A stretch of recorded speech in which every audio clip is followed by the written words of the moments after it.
Welcome back to A People's Guide to Publishing.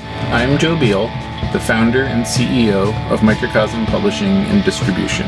I'm also the author of A People's Guide to Publishing, which distills what I've learned from selling millions of books over the past 25 years. I'm Ellie Blue. I'm the editorial and marketing director here at Microcosm. We are an independent mid-list publisher based in Portland, Oregon, and Cleveland, Ohio. We have over 700 books, over 25 employees, and we make about 40 new books every year. And we distribute thousands of titles from other publishers. We started this podcast so that we can share what we've learned with newer publishers so that you can learn from our mistakes. Or maybe you just want to understand the publishing industry. This week, we welcome back Guy LeCharles Gonzalez for a third recurring episode.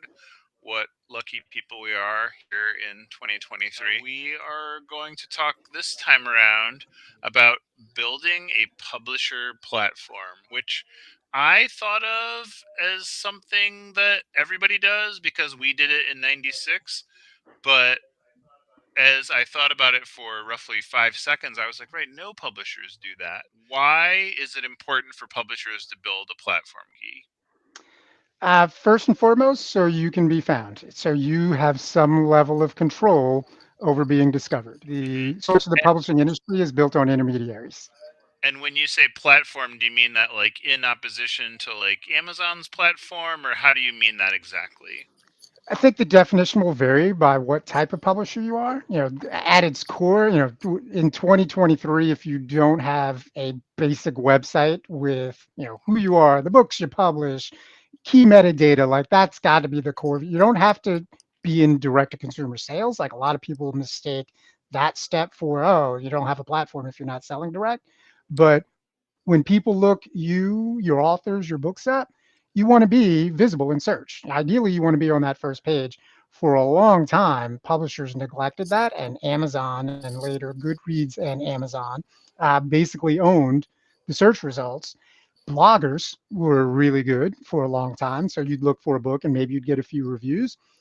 I'd say it's only been the past 5 years that individual publishers and individual authors' own websites are popping up in search results. A bad author, you'll find their Twitter platform as the number one search result rather than their own website.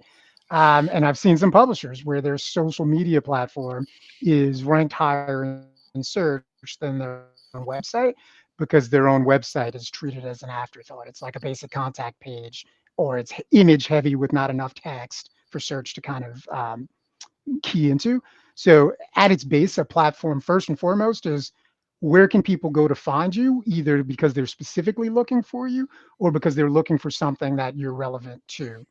I'm a firm believer that search is still relevant. As big as social has gotten, I think people have SEO started to become social engine marketing instead of search engine optimization, rather. I think search is still an important thing to be mindful of, whether it's booksellers, librarians, looking for information about your books, readers looking for information about your books. First and foremost is that website. The other aspect of platform is how do your books get to market? Are you self-distributed? There are going to be limitations there. So your website better be super clear on how to get those books. If you're available through certain partners, if you're only available on Amazon, like figuring out your distribution model is the other important part of your platform. When I've talked about this in the past, I've often talked about it from an author perspective. How do you evaluate a potential publisher? And one of the things I always say is, how are they distributed, where, and whoever's doing that, where do they rank? So obviously a PRH imprint is going to be pretty solid on the distribution side because PRH is both PRH with their own distribution and their PRH, so they're going to be well represented with any of the major distributors. If you are, say, only distributed by SPD, a fine distributor, but super small reach, how big are you with SPD? You may be distributed, but you're just as bad as the person who's only available on Amazon. And in some cases, maybe worse, because Amazon's got a little bigger reach than SPD, for better and worse. So that distribution side, understand where you sit with your distributor. how are you being represented when they go to different sales initiatives? Are you invited to those sales meetings to pitch your books, or are you depending on a sales rep who's also representing 12 other publishers? So maybe two of your books are getting a mention at those sales meetings with Barnes and Noble or specialty. I know you guys are big on the specialty side versus other. Oh yeah, we're distributed through Ingram. Okay, that's fine for traditional bookstores and some libraries, but if your book is not for that audience, then that's not necessarily the best platform for your work. So that online presence, your distribution model, and then the third thing is that consumer marketing, whether you're selling the book yourself or not, direct to consumer marketing to me is important for every publisher.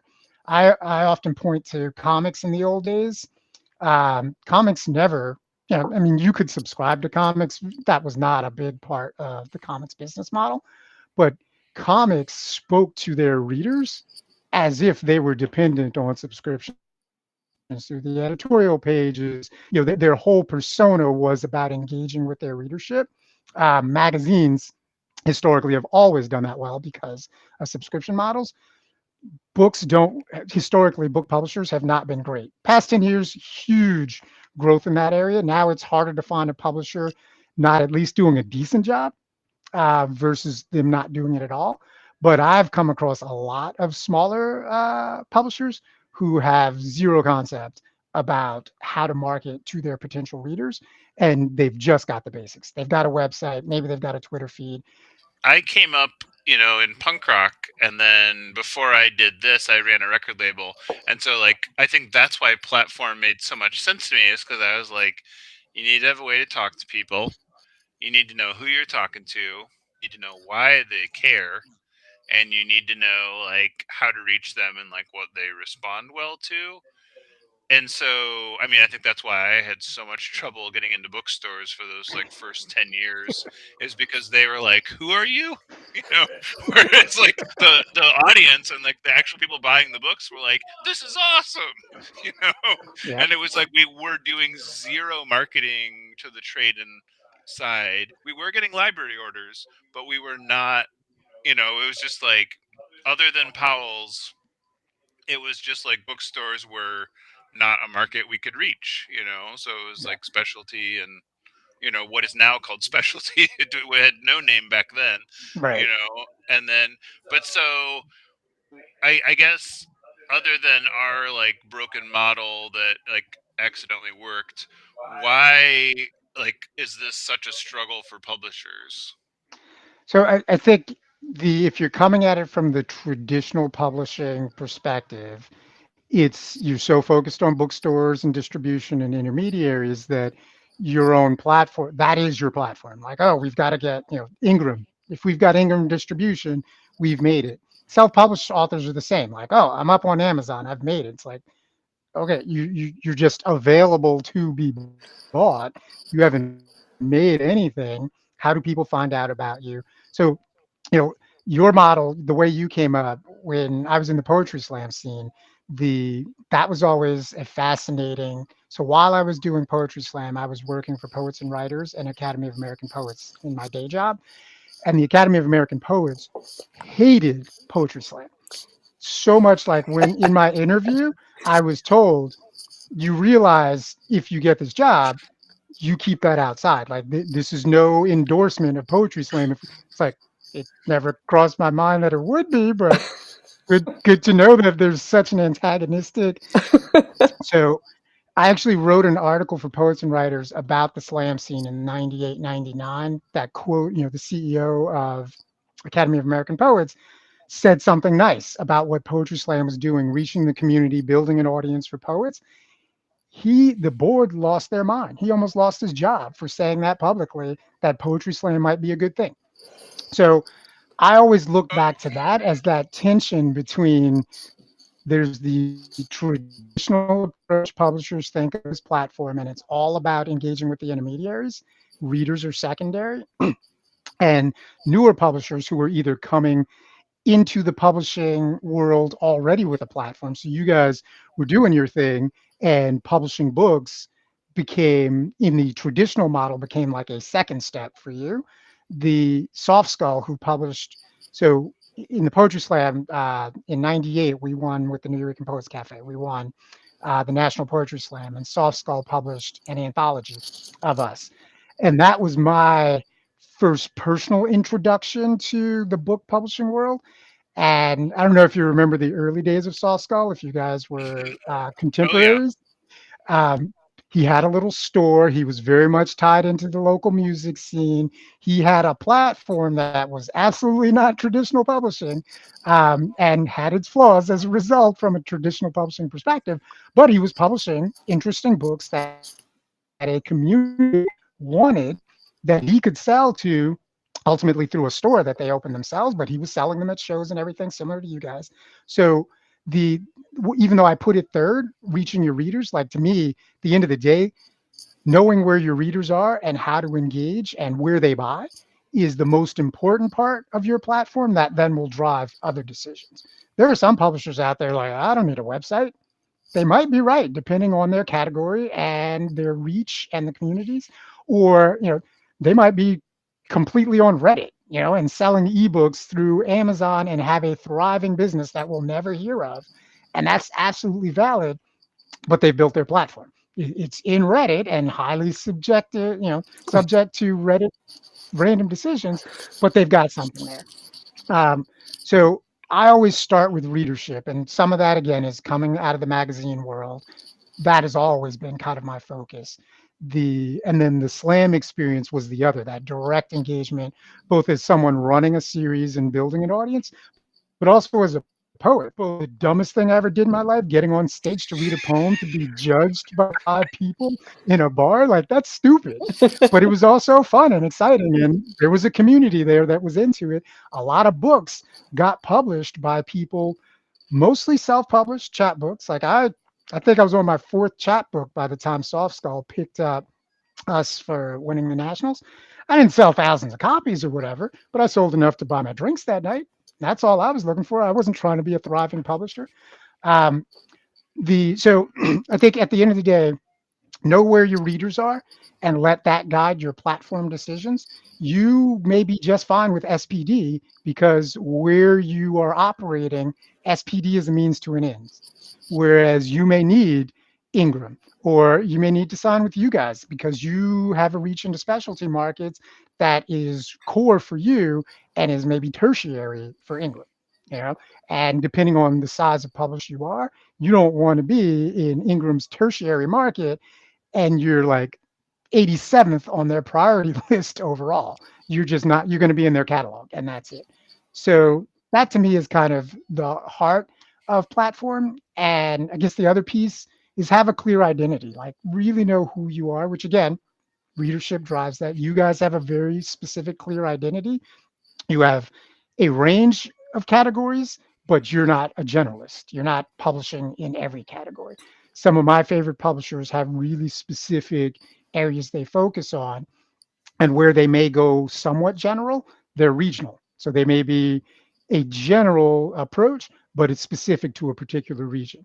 So those to me are the more interesting platforms that publishers I like and speak about, positively have. The more boring ones are we're big, we publish a little everything, and Ingram loves us. Like, all right, that's fine. That's a business. That's a model. I don't think it's exciting. I don't think it's sustainable. I think PRH, one of the best things that came out of that was consolidation is the only way they grow. They don't know how to grow organically. And Hmm. Dola stepping down was kind of the like, all right, I've reached my limit. If I can't acquire another big one, I'm not going to be successful moving forward. So let me step out at my peak and move, be interesting to see what he does next. I think he's an interesting guy. But that consolidation model, that's a platform that I think is now broken. That's And a so great hot now it's take. where do you look to build it? Oh, it's been broken a while, but yeah, yeah. It has, yeah. And, But now and it's broken under testimony, under oath. there's that scene in The Jerk where he's holding up the phone book and he's like showing his name in the phone book and he's shouting, "I exist." And I think that's like being listed on Amazon. Whenever authors kind of quibble that we just tell them to ignore Amazon completely. We're like, we're sold to these 12,000 independent stores. Those are much more important than one shitty retailer, you know? I think, that's like the difference between us and the big five, as well as like it's just easier to grow as a mid list, I think, at this point in history. You might be PRH's next acquisition. That I'm honored and offended that we have never even gotten an offer. It's true. No one wants to take on this beast. We just don't play well with others. Maybe you can relate. Familiar with it, yeah. I was on a recent call where people were like, how many publishers use TikTok? And I think I was like one of the 3% that does. And, my use is minimal. But, and then everybody basically said, I just don't have time, you know? So if people were to do one thing, what would you have them do? So I'll start at the most boring thing that I found both in my professional experience and personal experience too many publishers ignore. For God's sake, clean up your metadata. Like metadata might be the most important marketing thing that publishers ignore. I deal with this at the day job. Comics publishers are awful at metadata. But I saw it elsewhere. Like, Library Journal metadata was a big part of how we cataloged the books we reviewed and everything. Metadata is so critical to discovery on so many levels, regardless of who you're distributed by, what kind of websites you've got. That to me is the most important thing that I guarantee 80% of the people listening to this could improve their metadata significantly by paying more attention to it, understanding what's important, which channels use which metadata, who doesn't care about certain metadata and overwrites it. That to me that would be the most, I hate the word because I don't think it's a real word, impactful thing you could do if you've got limited time, because depending on the size of your catalog, it's going to take you a while. The the impact is measurable. Depending on who you're working with, they can help you with that. So it's not necessarily something you have to do on your own.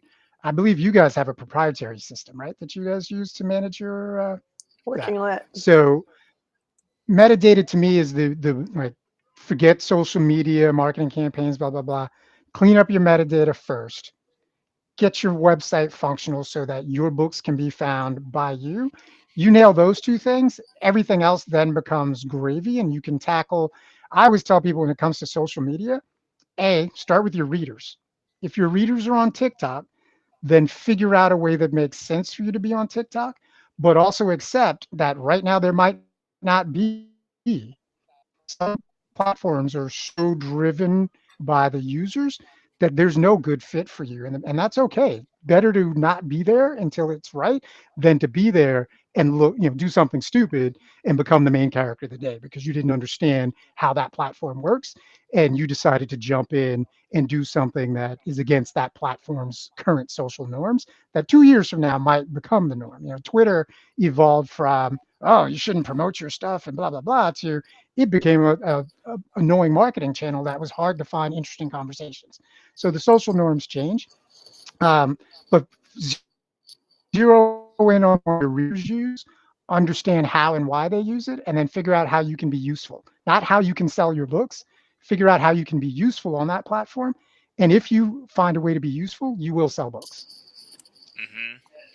And this is the number one thing that we I had the horror once to find out that every single one of our books when we were with IPG was listed as a graphic novel, when in reality maybe 10% of those books were actually graphic novels. And I cannot tell you how that happened. But so that was Ellie's first month on the job, was fixing tremendous amounts of that data. I apologize, Ellie. I, I But loved it, but now we are we get constant compliments about our metadata, which I'm like, this is so, I don't know. It's like it's a weird. It's like it touches me in a weird way to have that be acknowledged. So But important. I think you're right. It's like, and I tell people this all the time. Is like, if you can't tell what the book is and who it's for by looking at it, the book has already failed in the market, because you're going to have to pump so much money into it that you've already lost. you know. Yep. But so one thing that happens is sometimes when you have a platform, you have a little bit of a blip moment on the internet, and you become the person of the day. And what advice would you give to somebody when that happens to them? So I've thankfully, knock wood, never been the main character of the day. Come close a couple of times, like, oh shit. But I have been associated with people who have found themselves, maybe the secondary character of the day. I don't know a bean dad personally, but I know I've been in situations where someone I know has done something clearly wrong, and first is recognizing why did you become the main character of the day? Did you say something wrong? Did you do something wrong? Is it true, or is it a question perception?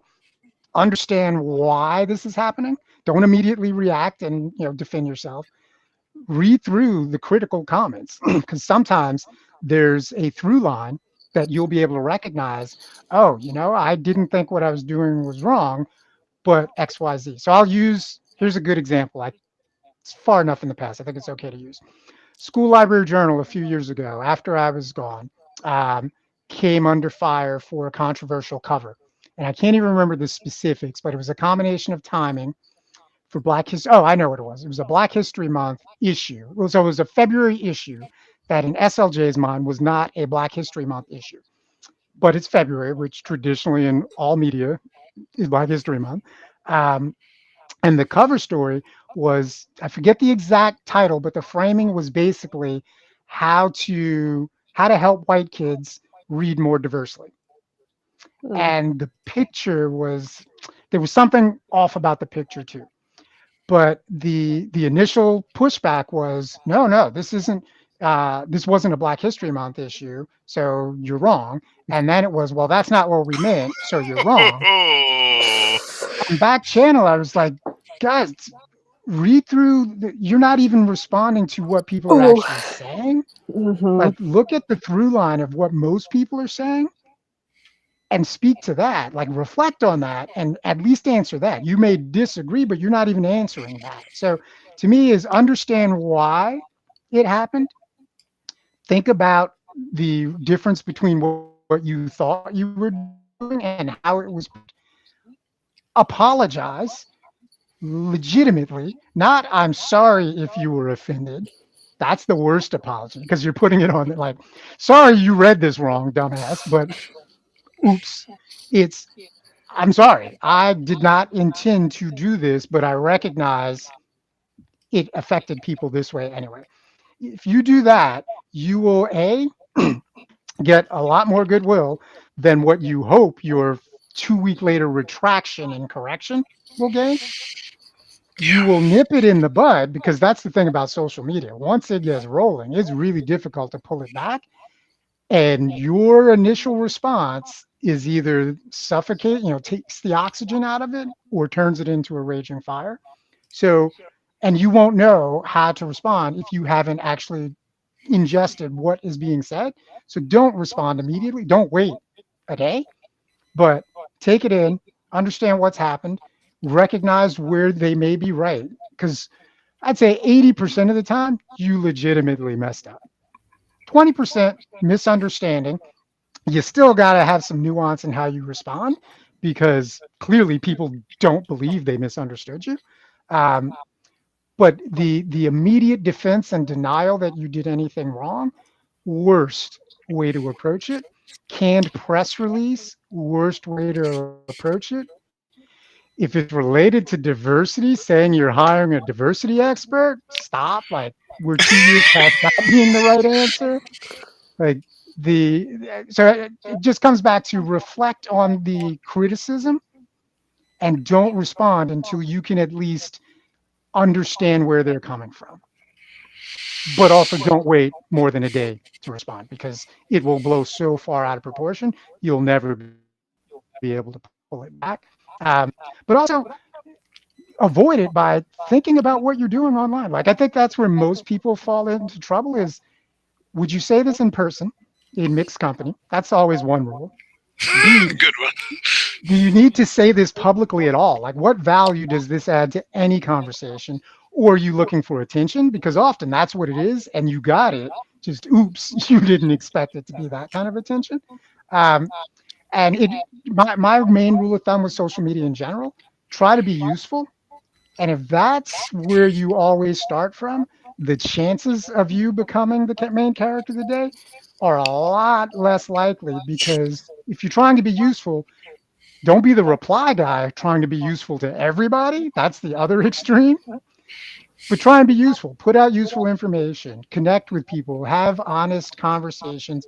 But also recognize social media online. It's public. You may think, like, we're on this podcast.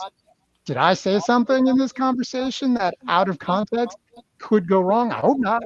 Maybe, because I'm here talking to the two of you. Um, so you got to be aware of the context you're speaking in. But again, if you mess up, acknowledge you messed up and try and fix it as quickly as possible. Do not immediately be defensive and double down, because you're just going to make it worse. That's great advice. Great advice for when platforms go wrong.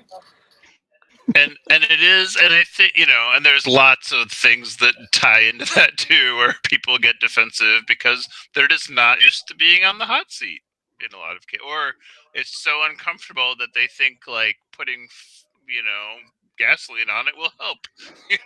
That, and we've all witnessed this more times than we care to realize, and it's way more awkward when it's somebody that you like tertiarily know, We also and like maybe have seen this from them before, but it is, it's, and so I think it's like, thank you for providing steps that are positive rather than just glomming on to people behaving badly, which seems like is more the typical way of reacting to this, because it's like, people make mistakes and can and should recover from them. Thanks so much for joining us for all these episodes, and